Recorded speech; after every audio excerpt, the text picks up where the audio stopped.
In the quiet countryside of Ireland, where rolling hills stretch beneath low drifting clouds, there stands a castle that has never truly known peace. Oubliette Castle. By day it appears weathered but still, grey stone rising from the land, its walls marked by centuries of wind and rain. But when night falls, and the light fades from the countryside, Oubliette Castle feels different, older, heavier, as though it is remembering. Oubliette Castle was built in the late Middle Ages, and from the very beginning it was a place shaped by violence. The land it stands on was fought over. Families turned against one another. Blood was spilled within its walls, and many believe that something stayed behind. One of the earliest and most tragic stories comes from the ruling O'Carroll clan. Two brothers, both were priests, both heirs to power. One night during Mass, as candles flickered and prayers echoed through the stone chapel, one brother raised a sword. In front of the congregation, he struck the other down. Blood spilled across the altar. The Mass was never completed. The room became known as the Bloody Chapel.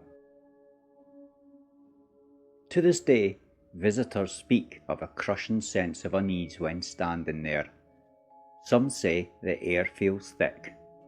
Others report sudden headaches or a feeling of intense sorrow.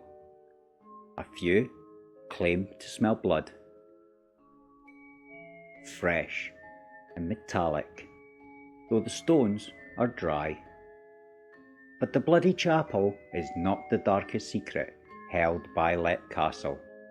Hidden within its walls was something far worse. A place not meant to be seen. A narrow trapdoor concealed beneath the floor like a vertical stone shaft. At the bottom of it were iron spikes. This was the Oubliette. Victims were dropped inside and left there. Some died instantly. Others survived the fall, only to die slowly in the darkness. When the Oubliette was finally discovered centuries later, workers found piles of human remains. So many bones that cartloads were removed. Those who stand near the site today often describe overwhelming dread. Not fear and not panic, just a powerful certainty that they should not remain there. But the most disturbing presence at Oubliette Castle has no name. It is simply known as the Elemental. The first widely reported encounter came from Mildred Darbury, who lived in the castle in the early 1900s. She was familiar with ghost stories. She did not frighten easily, until one night she saw something she could not explain. She described a creature standing in the hallway, small and shadowy. Its form seemed wrong, as though it did not fully belong in this world.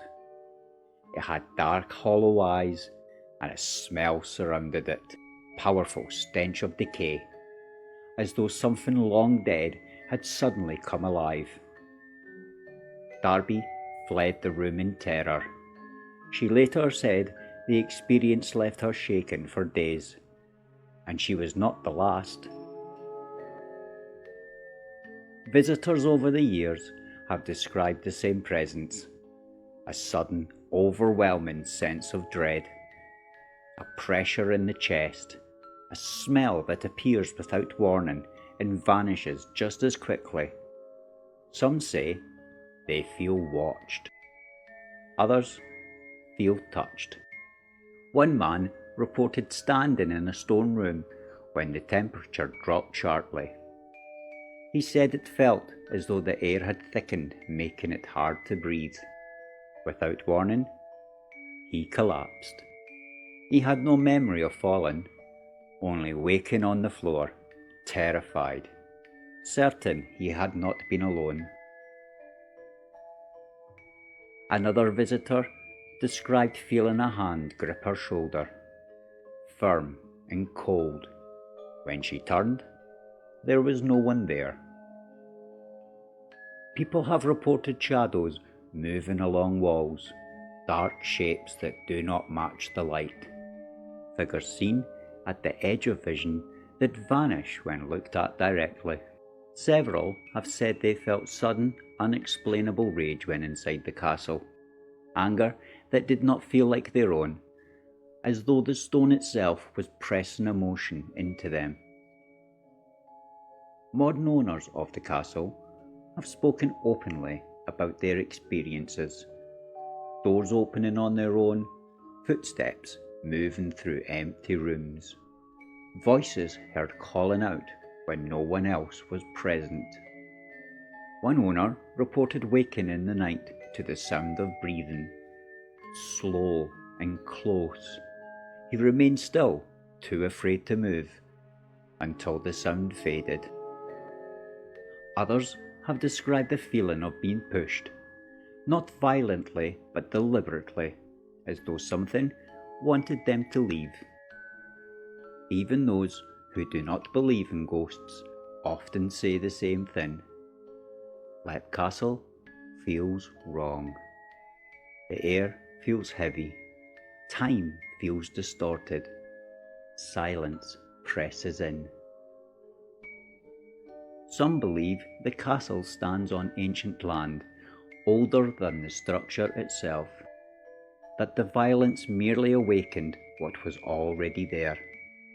Others believe the suffering soaked into the stone layer by layer until it could no longer remain silent. Today, Lep Castle still stands, quiet and watchful. Its walls hold centuries of memory, of betrayal, of fear, of lives ended too soon. And when the countryside grows still, when the wind moves softly through the grass, some say the castle listens, waiting, remembering. And if you stand within its walls long enough, you may feel it too. That sense of being watched, of not being alone, of something ancient stirring in the dark.